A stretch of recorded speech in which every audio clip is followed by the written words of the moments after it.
Welcome to This Explainer. Today, we're shifting gears away from all that romanticized sci-fi moon city hype, and instead, we're diving straight into the awe-inspiring and honestly highly dangerous engineering reality of building humanity's very first off-world construction site. Most people talking about a moon base are asking the wrong question. They're all obsessed with when. But today, we're asking what? What do we actually build when we finally get there? What does that first wall look like? And crucially, what on Earth, or rather, what on the moon, happens to the fragile human body while it's being built? Okay, so let's break this massive blueprint down. We're going to look at it as a strict survival loop made up of 6 totally interconnected life or death systems: delivering the 100-ton beast, burying the first habitat, surviving 15 days of night, mining air and fuel, the fragile human bottleneck, and finally, building the lunar loop. All right, Section 1. Delivering the 100-ton beast, and the brutal logistics of a lunar landing. We've got to start with a vehicle that makes this whole crazy endeavor possible, fundamentally changing the scale and speed of off-world logistics. You simply can't build a base without heavy hardware. Just consider the absolutely terrifying disruption of scale happening right in front of us. Starship is designed to drop 100,000 kilograms of cargo in a single trip, and it can do that every 10 days. To put that into perspective, think about the entire Apollo program. Across all 6 of those historic landings, they delivered maybe 3,000 to 4,000 kilograms of surface hardware, total. Starship carries 100 tons in one single flight. Plus, since the transit window to the moon opens up roughly every 10 days, compare that to Mars, which is only every 26 months, you can literally send ship after ship, stacking hardware on the surface faster than any space program in history. But here's the catch. A 50-meter-tall ship creates a massive physical problem. Astronauts have to rely on a mechanical elevator to drop 35 meters down to the surface, and there's no backup ladder. Think about that. It's an 11-story drop. NASA's own Office of Inspector General actually flagged this as a top risk. Imagine the elevator motor jams because that abrasive, electrostatically charged lunar dust gets inside the housing. In a bulky, pressurized suit, climbing an 11-story ladder is completely impossible. You would literally be trapped 11 stories up in the vacuum of space. Moving on to Section 2, burying the first habitat, or as I like to call it, stopping the invisible threat. So, okay, you've landed your 100 tons of cargo. Great. But Starship's millimeter-thin steel walls, they aren't going to keep you alive for a long-duration stay. We need real shelter, and we need it immediately. Here's why. The moon bombards you with 1,370 microsieverts of radiation every single day. That is literally the equivalent of getting a full-body CT scan every 2 weeks.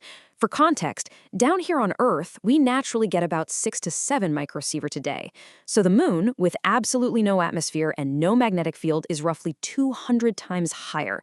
Those 4-millimeter thick steel walls on Starship, they're basically just a polite suggestion against cosmic rays. Heavy physical armor is an absolute necessity. So how do we survive this? Well, you build in stages. Step 1, you inflate a multi-story habitat, like the concepts from the ESA. But since fabric won't stop radiation, Step 2 involves autonomous robots scooping up local regolith, which is just dead lunar dirt, and literally burying the module under 1.5 meters of the stuff. Eventually, Step 3 kicks in. Technologies like ICON's Project Olympus will use high-powered lasers to melt that dust at 1,600 degrees Celsius, essentially 3D printing hard ceramic-like walls. You're basically turning the moon itself into your armor. But, even with the absolute perfect, heavily armored box, we hit this massive wall of isolation. How in the world do you survive 15 straight days of freezing night? Because during that time, your fancy solar panels are going to produce exactly 0 watts. Which brings us to Section 3, surviving 15 days of night, and the non-negotiable power equation. This is the most vital heartbeat of the entire moon base, the power system needed to operate in those permanently shadowed craters of the South Pole. The math here just brilliantly illustrates the absolute impossibility of relying solely on solar power. Look at this. You need 10 kilowatts just to keep the basic life support running, and another 20 kilowatts for resource mining. If you multiply that minimum 30 kilowatt draw by 354 hours of total darkness, well, storing enough backup power would require shipping 70 metric tons of lithium-ion batteries. That eats up nearly an entire Starship payload. Dedicating 70 tons of your precious cargo weight to batteries just so you can sit and wait for the sun to come up, it's completely unworkable. The real solution? A fission surface power system. We're talking about a continuous, passive nuclear reactor roughly the size of a trash can. Take away this trash can-sized reactor, and the moon base has a heartbeat that literally stops every 2 weeks. NASA has already successfully tested prototypes that use passive heat pipes, meaning they have almost no moving parts and just run 24/7. Nuclear power isn't just a cool option here, it is absolutely mandatory. Without it, the dark lunar night is basically a death sentence. All right, Section 4, mining air and fuel, also known as in situ resource utilization, or ISRU. So now that we have reliable power, we've got to feed the base and fuel the shifts without relying on a 384,000-kilometer supply chain stretching all the way back to Earth. Because let's face it, importing supplies is a total dead end. Shipping a single liter of water to the moon costs more than a luxury car. Around $100,000 per kilogram. A single ton of oxygen imported from Earth would run you roughly $100 million. For any kind of permanent settlement, importing your basic survival supplies is just mathematically impossible. So let's dive into this dirt.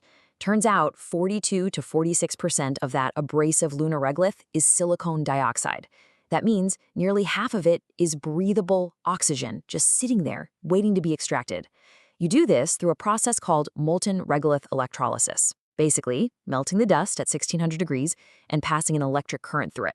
The oxygen just bubbles right up as a gas, and the leftover metal-rich slag, you use that for construction. The air you breathe is quite literally locked inside the ground beneath your boots. But the real prize, the absolute holy grail, is water ice. It's trapped in total darkness at minus 240 degrees Celsius in those polar craters. We know it's there for sure. NASA's LCROS mission proved it back in 2009. If you melt and electrolyze that water, you get hydrogen for rocket fuel and even more oxygen.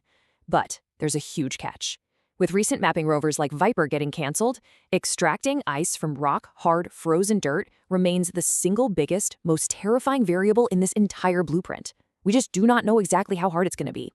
That leads us to Section 5, the fragile human bottleneck, or engineering the unengineerable. We've engineered the hardware, we've secured the power, we've mapped out the resources. But eventually, we hit the one fragile system we absolutely cannot fully control. Us, the human body. The physical reality is jarring. Lunar gravity is a mere 0.16 g. That falls dangerously below the estimated threshold we need to prevent massive bone and muscle loss over long stays. Scientists estimate the absolute minimum threshold for musculoskeletal health is somewhere around 0.4 g. The moon is less than half of that. And remember, no human has ever spent more than 3 days on the lunar surface, so the long-term biological deterioration, it's a massive, glaring unknown. Now add in the microscopic, razor-sharp dust. Unlike on Earth, lunar regolith hasn't been smoothed out by wind or water.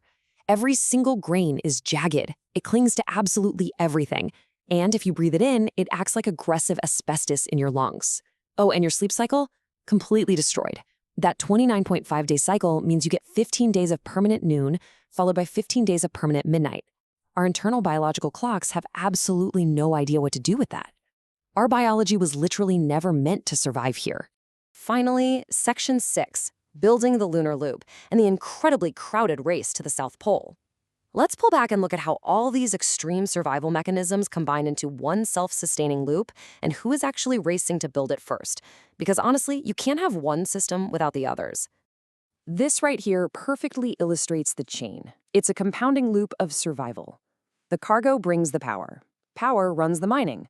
Mining builds the shields protect the crew, and the crew gathers the data needed to iterate the next cargo landing.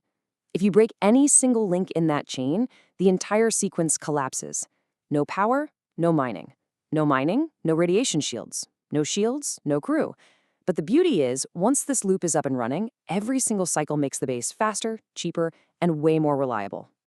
And this exact survival loop is triggering a massive global race to the lunar South Pole. China is moving fast, aggressively targeting a functioning research base by 2035. And they're even planning to test 3D printing bricks straight from lunar soil by 2028. Meanwhile, Japan is developing a pressurized mobile habitat called the Lunar Cruiser, and India aims to put astronaut boots on the ground by 2040. That frozen radioactive ground at the South Pole is getting very, very crowded. Meanwhile, back in the US, SpaceX is facing some serious competition from Blue Origin. Their smaller lander, the Blue Moon Mark II, actually solves that terrifying 11-story elevator problem we talked about earlier. It's only about 16 meters tall, roughly a third the height of Starship. Sure, it only carries 30 tons compared to Starship's 100, but the crew cabin is right down near the surface. They can step out mere meters from the regolith, completely bypassing the massive risk of dropping 35 meters in a jammed elevator. So as we wrap up this explainer, I want to leave you with this awe-inspiring quote and reality. It is a construction site on a world with no air, no water on the surface, and no sunrise for 2 weeks at a time. We aren't building a romanticized, glossy sci-fi city just yet. We are building the most hostile, hard-earned construction site in human history, where every single breath is quite literally earned from nothing. So the big question is, are we truly ready for the sheer human cost of keeping this survival loop running? Think about that, and I'll catch you next time.